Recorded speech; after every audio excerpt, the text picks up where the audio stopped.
Ang kwento ng lapis. Isang araw kinausap ng isang matandang manggagawa ang isang bagong gawang lapis bago ito ilagay sa kahon. Sinabi niya may 5 mahalagang aral na dapat mong tandaan habang ginagamit ka. Kung maalala mo ang mga ito, magiging isang mahusay na lapis ka at mag-iiwan ng marka saan ka man magpunta.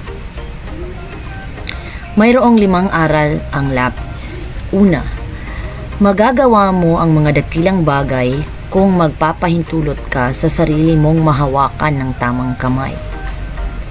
Katulad mo, estudyante. Magagawa mong maabot ang iyong mga pangarap kung papayagan mong gabayan ka ng iyong mga guro, magulang at tamang impluwensya. Pangalawa, minsan kailangang masaktan ka o matapyasan upang maging mas mahusay. Tulad ng lapis na kinakalos o tinatasa, ang tao rin ay kailangang dumaan sa pagsubok upang matutong tumibay at lumago. Pangatlo, mahalaga ang nasa loob mo. Ang tunay na halaga mo ay hindi makikita sa panlabas na anyo kundi sa iyong puso, isip at mga prinsipyo. Pang-apat, maaari kang gumawa ng pagkakamali ngunit pwede kang magbura at magsimula muli. Huwag kang matakot magkamali. Ang mahalaga ay ang kakayahan mong itama ang mga ito at magpatuloy. Pang-5, mag-iwan ka ng marka saan ka man dalhin.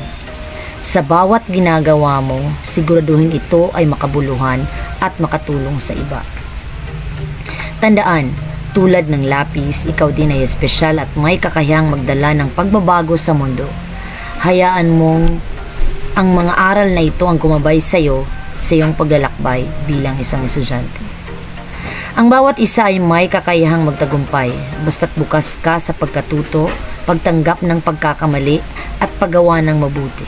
Magsikap at patuloy na mag-iwan ng positibong marka saan ka man magpunta.